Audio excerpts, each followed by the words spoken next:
मैं केएल शर्मा एक बार फिर से आपके सामने ऑनलाइन टीचिंग के माध्यम से हाजिर हूँ।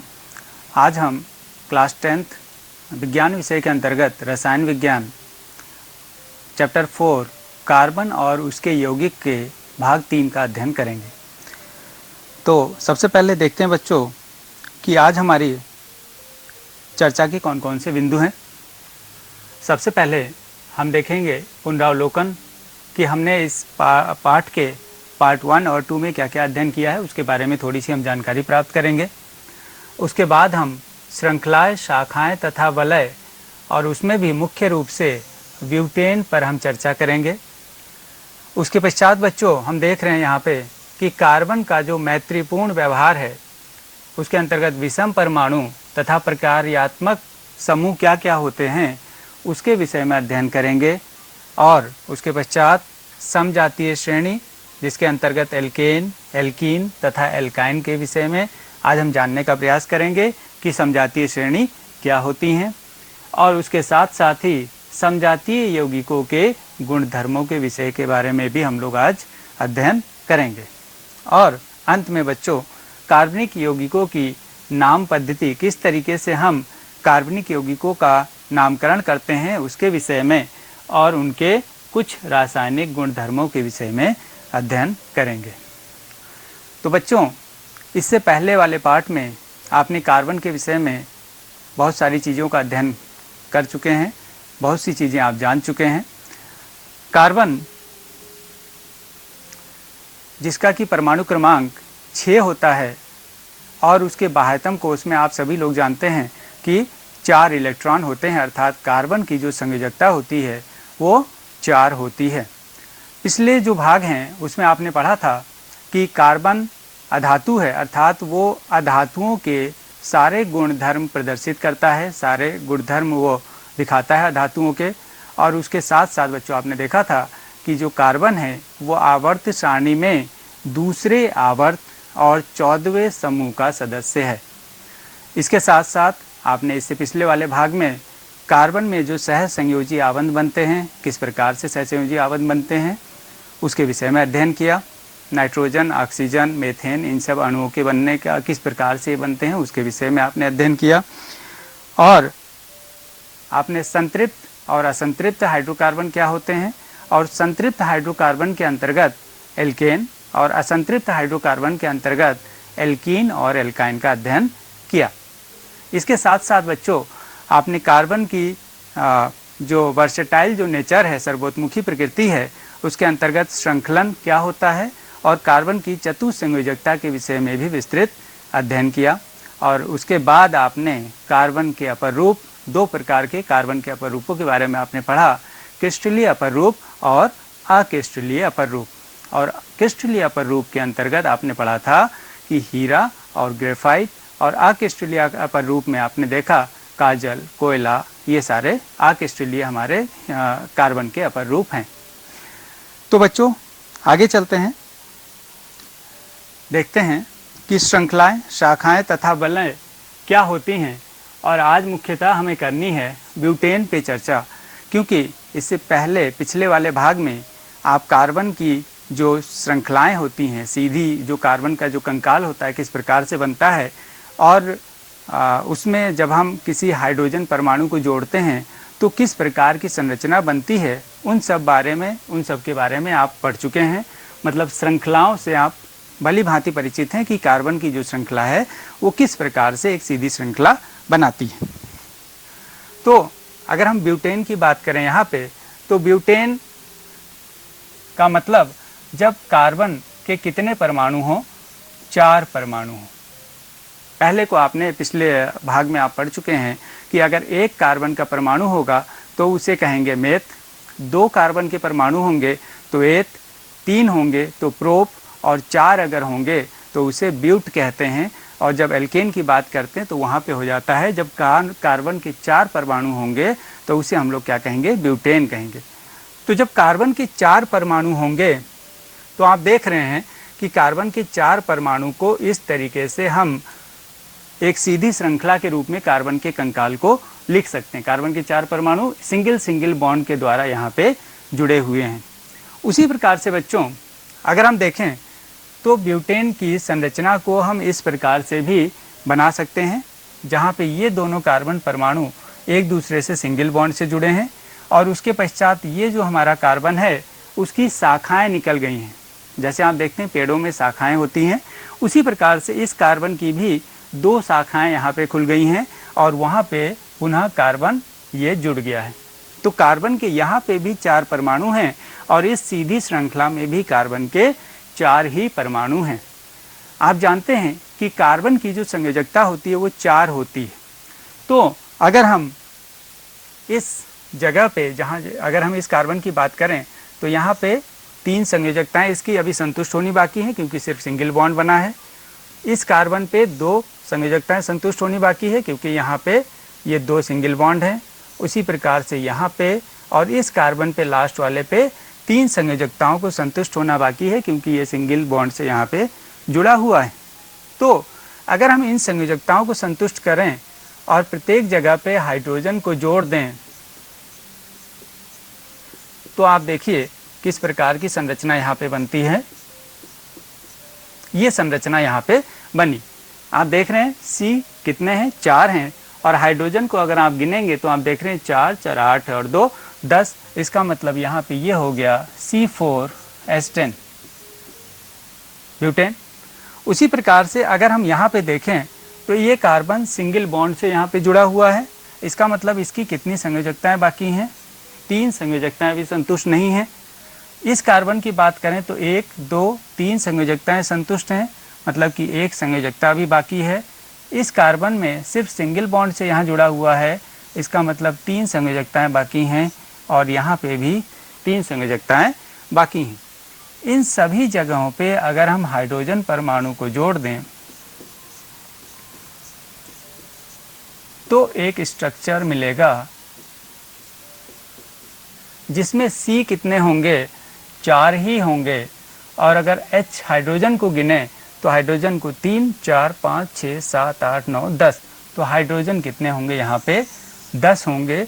इन दोनों ही आप संरचनाओं की अगर हम बात करें तो आप देख रहे हैं बच्चों कि इन दोनों ही संरचनाओं का जो सूत्र है वो क्या है, C4H10 मतलब ब्यूटेन है, ये भी ब्यूटेन है। दोनों का सूत्र एक ही है, लेकिन दोनों की जो संरचनाएं हैं आप देख रहे हैं ब्यूटेन की जो संरचना है वो कैसी है, अलग अलग है। तो इस प्रकार के ये जो यौगिक हैं इन्हें हम लोग कहते हैं संरचनात्मक समावयन। संरचनात्मक समावयन। तो ऐसे यौगिक जिनकी सूत्र एक ही हों परंतु संरचनाएं अलग अलग हों तो उनको हम लोग क्या कहते हैं, संरचनात्मक समावयन कहते हैं। इसके अलावा बच्चों जो कार्बन है, आपने देखा श्रृंखलाओं के बारे में आप जान चुके हैं, ये कार्बन की ये शाखाएं हो गई। इसके अलावा जो कार्बन है कुछ यौगिकों में वलय के रूप में भी पाया जाता है। जैसे एक एग्जाम्पल हम देखें, C6H12 जिसे हम लोग साइक्लोहेक्सेन कहते हैं। अगर हम साइक्लोहेक्सेन अगर हम इसकी संरचना को बनाएं तो C6 कार्बन के 6 परमाणु किस प्रकार से होते हैं, C6 इस तरीके से 2 3 4 5 और ये देखिए 6। मतलब कि कार्बन के जो सभी 6 परमाणु हैं वो किस तरीके से जुड़े हुए हैं, आप देख रहे हैं वलय के रूप में जुड़े हुए हैं। अब अगर हम इनकी कार्बन की असंतुष्ट संयोजकताओं को संतुष्ट करें तो आप देख रहे हैं कि इस कार्बन में कितने हाइड्रोजन जुड़ेंगे, 2, क्योंकि 2 बॉन्ड यहाँ पे ऑलरेडी बन चुके हैं। कार्बन की संयोजकता 4 होती है तो 2 और। उसी प्रकार से यहाँ पे भी क्या है, कितने हाइड्रोजन जुड़ेंगे, 2 और जुड़ेंगे। यहाँ पे कितने जुड़ेंगे, 2 और जुड़ेंगे। उसी प्रकार से आप नीचे देखिए, यहाँ पे भी 2 जुड़ेंगे और यहाँ पे भी 2, और ये जो कार्बन है यहाँ पे भी 2-2 हाइड्रोजन जुड़ जाएंगे। आप देखते हैं कि कार्बन की सारी जो संयोजकताएं हैं सारे कार्बन की वो क्या हो गई हैं, संतुष्ट हो गई हैं। किसी भी कार्बन को आप देखें, ये कार्बन है तो 1 2 3 4, इसका मतलब 4 संयोजकता होती, चारों संतुष्ट है।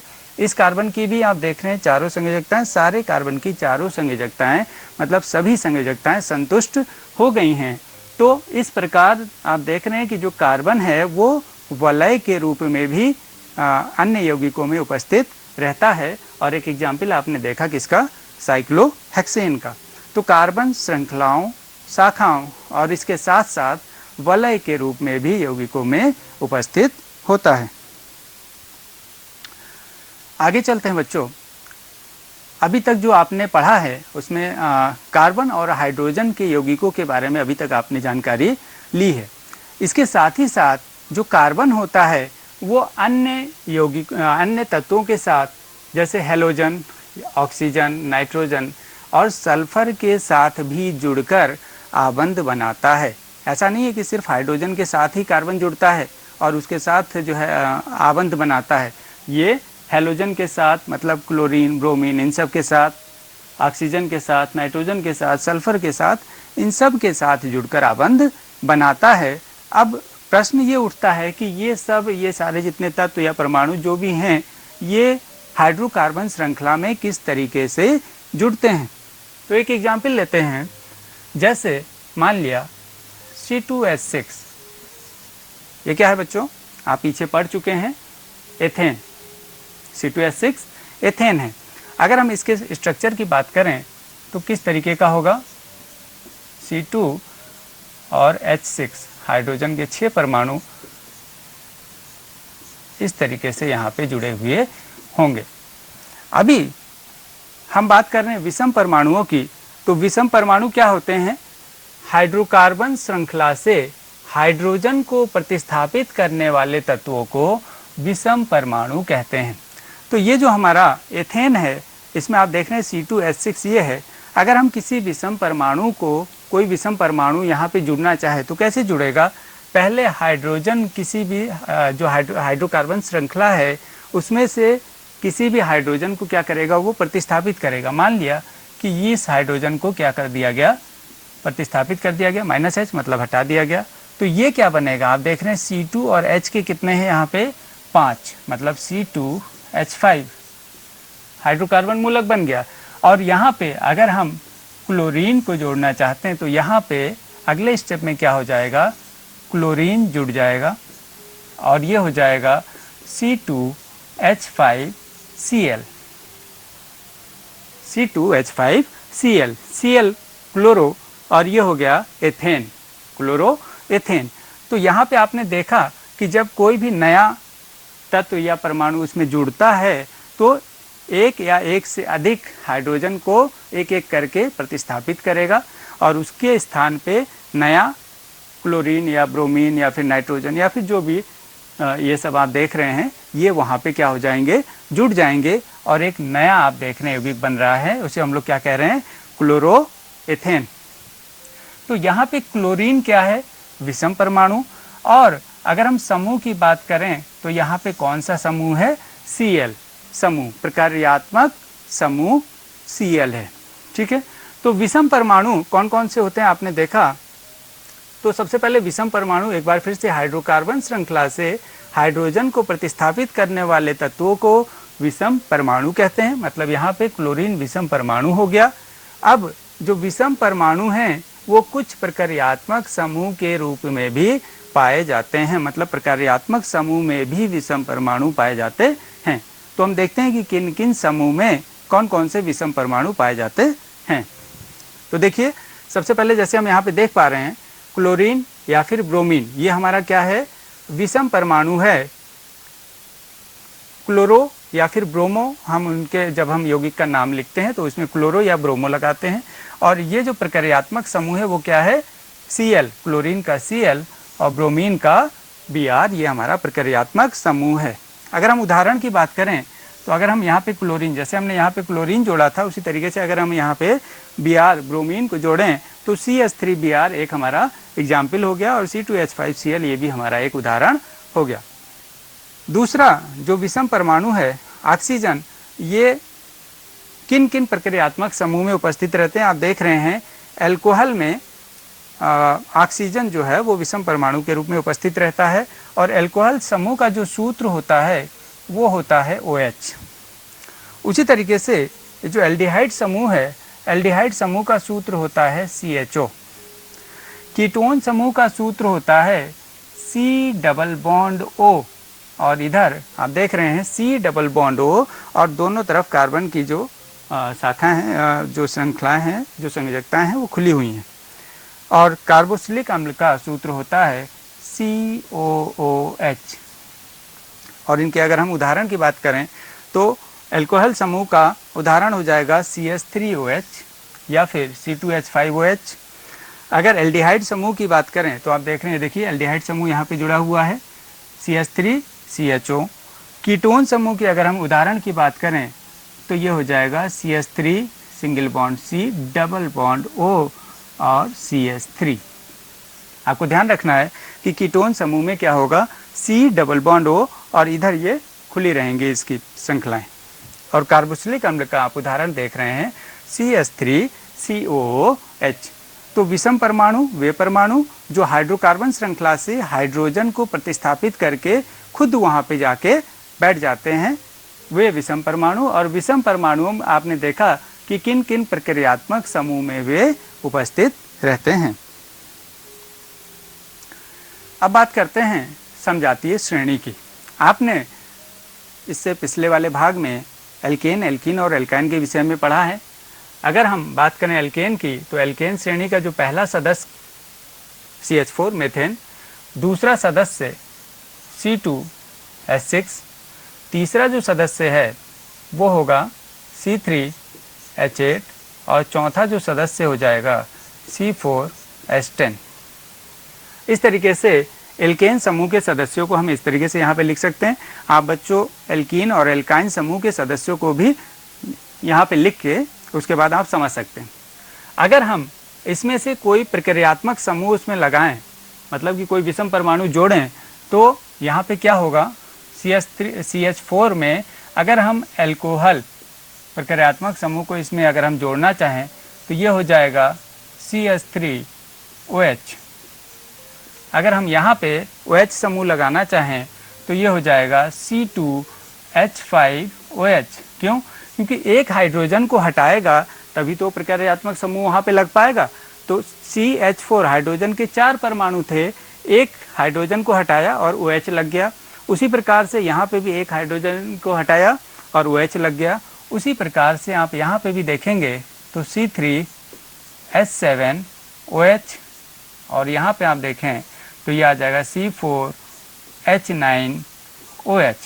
तो आप ये देख रहे हैं कि जब कोई प्रक्रियात्मक समूह किसी एक ही सीरीज को के हाइड्रोजन परमाणुओं को हटाता है और वहाँ पे लग जाता है, तो ये जो हमारी नई सीरीज ये प्राप्त हुई है, इस नई सीरीज की अगर हम बात करें तो आप देख रहे हैं सब में एक ही प्रक्रियात्मक समूह है।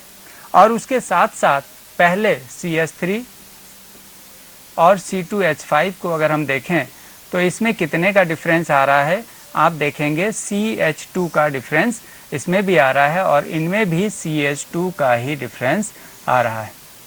तो समजातीय श्रेणी क्या है बच्चों? कार्बनिक यौगिकों की ऐसी श्रृंखला जिसमें कार्बन श्रृंखला में स्थित हाइड्रोजन को एक ही प्रकार का प्रक्रियात्मक समूह प्रतिस्थापित करता है, उसे समजातीय श्रेणी कहते हैं। आप देख रहे हैं एक ही प्रकार का प्रक्रियात्मक समूह हाइड्रोजन परमाणु को प्रतिस्थापित कर रहा है, तो ये जो श्रेणी हो गई, ये कौन सी श्रेणी हो गई?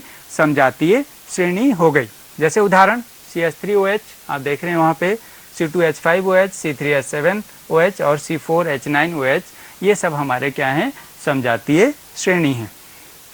अगर हम बात करें मेथेन CH4 C2H6, इसमें कितने का डिफरेंस है? CH2 इकाई का अंतर है। उसी प्रकार से इसमें भी अगर हम देखें तो इसमें भी CH2 इकाई का ही अंतर है। मतलब अगर हम एक से दूसरे सदस्य में जैसे ही हम एंटर करते हैं तो हम देखते हैं कि उसके द्रव्यमान में CH2 का डिफरेंस, मतलब CH2 का मतलब हुआ कार्बन का 12 मास नंबर और हाइड्रोजन का 1, और चूंकि 2 हाइड्रोजन के परमाणु हैं तो 2 से मल्टीपल हो जाएगा, तो ये आ जाएगा 12 + 2, इसका मतलब ये हो गया 14। मतलब 14 यूनिट द्रव्यमान का डिफरेंस एक सदस्य के बाद दूसरे सदस्य में होगा। आगे चलते हैं।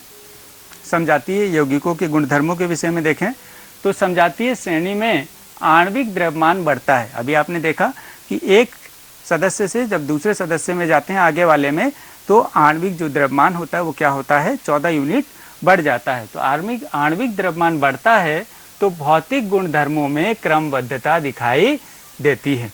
और दूसरी चीज, आणविक द्रव्यमान बढ़ने के साथ साथ गलनांक और क्वथनांक में भी वृद्धि होती है।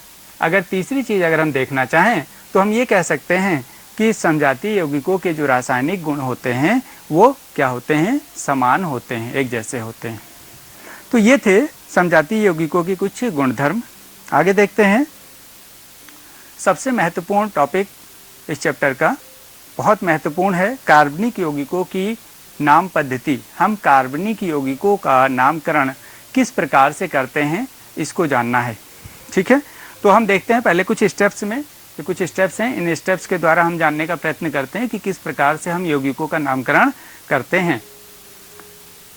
तो कार्बनिक यौगिकों के नामकरण में आप देख रहे हैं निम्न विधि के द्वारा किसी कार्बनिक यौगिकों का नामकरण किया जा सकता है। पहला पॉइंट क्या है, देखिए, यौगिक में कार्बन परमाणुओं की संख्या ज्ञात कीजिए। मतलब सबसे पहले क्या देखेंगे, कोई भी अगर हमारा यौगिक दिया हुआ है तो उसमें हम ये देखेंगे कि कार्बन परमाणुओं की संख्या कितनी है, 1 है, 2 है, 3 है, कितनी कार्बन परमाणुओं की संख्या है। जैसे एक एग्जाम्पल अगर हम ले लें C3H8, तो आप देख रहे हैं कार्बन परमाणु की संख्या कितनी है, 3 है। तो सबसे पहले हमने क्या देखना है, कार्बन परमाणुओं की संख्या देखनी है कितनी है। जैसे C3H8 3 हो गई। उसके बाद प्रक्रियात्मक समूह की उपस्थिति में इसको पूर्वलग्न अथवा अनुलग्न के साथ यौगिक के नाम में दर्शाया जाता है। पूर्वलग्न का मतलब पहले हुआ, मतलब नाम से पहले ही उसको लिखेंगे, और अनुलग्न का मतलब होता है नाम के बाद में उसको लिखा जाएगा। जैसे अगर कोई प्रक्रियात्मक समूह यहाँ पे जोड़ दें C3H7OH, तो हम क्या करेंगे, प्रक्रियात्मक जो समूह है उसके द्वारा पूर्वलग्न मतलब नाम के पहले या तो उसको जोड़ेंगे और या फिर नाम के बाद में उस प्रक्रियात्मक समूह के उसको जोड़ा जाएगा, यौगिक के नाम के पहले या बाद में जोड़ा जाएगा। तीसरा, यदि प्रक्रियात्मक समूह का नाम अनुलग्न के आधार पर दिया जाना है, तो यदि प्रक्रियात्मक समूह के अनुलग्न का नाम स्वर A-E-I-O-U से प्रारंभ होता है, A-E-I-O-U ये आपके वॉवेल्स हैं, इनसे प्रारंभ होता है, तो कार्बन श्रृंखला के नाम से अंत का ई हटाकर उसमें समुचित अनुलग्न लगाते हैं। मतलब जैसे अगर C3 की अगर हम बात करें तो ये क्या हुआ, प्रोपेन। C3H8 क्या हो गया आपका, प्रोपेन। अब हमें ये देखना है कि अगर यहाँ पे क्या लगा हुआ है, OH का मतलब एल्कोहल, ऑल ग्रुप लगेगा। इसका मतलब अगर यहाँ पे OL ग्रुप लगा हुआ है तो क्या करेंगे, आप देख रहे हैं कि अनुलग्न नाम स्वर A-E-I-O से प्रारंभ होता है। आप देख रहे हैं A-E-I-O-U से प्रारंभ हो रहा है, तो कार्बन श्रृंखला के नाम से अंत का ई हटाकर उसमें अनुलग्न लगाते हैं। तो कार्बन श्रृंखला के नाम का अंत का ई क्या है, ये देख रहे हैं आप, ई हटाएंगे और लगाएंगे तो ये क्या बन जाएगा, प्रोपेन, PROPAN, ई नहीं लिखा जाएगा, OL एक साथ हो जाएगा, तो ये क्या बन जाएगा, प्रोपेनॉल। तो इसका मतलब C3H7 का नामकरण क्या हो गया, प्रोपेनॉल हो गया। ठीक है बच्चों। उसके बाद संतृप्त कार्बन श्रृंखला, अगर सिंगल बॉन्ड है, संतृप्त कार्बन श्रृंखला का मतलब ही सिंगल बॉन्ड होता है, तो उसमें N लगाते हैं। जैसे प्रोपेन आपने ऊपर लिखा था प्रोपेन, अगर डबल होगा बॉन्ड तो इन लगाएंगे, और ट्रिपल बॉन्ड होगा तो वहाँ पे क्या लगाएंगे, आइन लगाएंगे। और असंतृप्त कार्बन श्रृंखला होगा मतलब द्विबंध होगा तो इन लगाएंगे, और अगर त्रिबंध होगा तो आइन लगाएंगे। इसके बारे में आप पीछे भी पढ़ चुके हैं। सिंगल बॉन्ड में एन लगाएंगे, डबल बॉन्ड में इन लगाएंगे, और ट्रिपल बॉन्ड में आइन लगाएंगे। तो आइए बच्चों, हम देखते हैं कार्बनिक यौगिकों के नामकरण में अब आगे की ओर चलते हैं और देखते हैं कि कौन कौन से यौगिक हैं और उन यौगिकों के नामकरण में उन यौगिकों के नाम को किस प्रकार से हम अपनी जो हाइड्रोकार्बन श्रृंखला है उसके नाम के पहले या फिर बाद में किस प्रकार से उसको लगाते हैं। आप यहाँ देख रहे हैं यौगिकों के नाम लिखे हुए हैं, haloalkanes, alcohol, aldehyde, ketone, carboxylic अम्ल, एल्कीन और एल्काइन। इन सब के बारे में आप पीछे पढ़ चुके हैं कि एल्कोहल OH होता है, एल्डिहाइड CHO ग्रुप होता है, ketone C double bond O, carboxylic अम्ल, एल्कीन और एल्काइन, इन सब के बारे में आप पीछे पढ़ चुके हैं। अगर हेलो एल्केन होगा तो पूर्व लग्न लगेगा। पूर्व मतलब हमारा जो यौगिक का नाम होगा उससे पहले ही उसका नाम लगाया जाएगा। जैसे क्लोरो अगर है मतलब क्लोरीन है तो क्लोरो लगेगा, अगर ब्रोमीन है तो क्या लगेगा, ब्रोमो लगेगा, और वो पूर्व लग्न होगा मतलब हमारे यौगिक के नाम से पहले होगा। जैसे एक एग्जाम्पल, कार्बन, अगर हम इसको देखें उदाहरण को, तो कार्बन की यहाँ पे कितनी है, कार्बन परमाणुओं की संख्या आप देख रहे हैं 1 2 3, कार्बन परमाणुओं की संख्या यहाँ पे 3 है और यहाँ पे सारे सिंगल बॉन्ड है और लास्ट में आप देख रहे हैं यहाँ पे Cl लगा हुआ है, मतलब क्लोरीन लगा हुआ है, हेलोजन लगा हुआ है। तो इसमें क्या करेंगे, उसको हम पहले, उसका नाम पहले लिखेंगे, हमारा जो यौगिक का नाम होगा उससे पहले। तो क्या लिखेंगे, क्लोरीन अगर लगा है तो उसको क्या लिखेंगे, आप देख रहे हैं यहाँ पे क्लोरो लिखेंगे, और 3 कार्बन परमाणु हैं तो वो हो जाएगा प्रोपेन, और सारे सिंगल बॉन्ड हैं इसलिए वो प्रोपेन होगा, तो इसका नामकरण हो जाएगा क्लोरो प्रोपेन। उसी तरीके से अगर एल्कोहल ग्रुप है मतलब तो वहाँ पे अनुलग्न लगेगा ऑल। अनुलग्न का मतलब हमारे यौगिक के नाम के बाद लगेगा। जैसे एक एग्जाम्पल आप देखें, यह है कार्बन परमाणुओं की संख्या, आप देख रहे हैं सभी में सिंगल बॉन्ड है मतलब एल्केन है। कार्बन परमाणुओं की संख्या है 1 2 3, तो 3 का मतलब हो गया प्रोपेन। अब यहाँ पे OH ग्रुप लगा हुआ है और OH का मतलब ऑल बाद में लगेगा, मतलब ये हो गया पहले तो प्रोपेन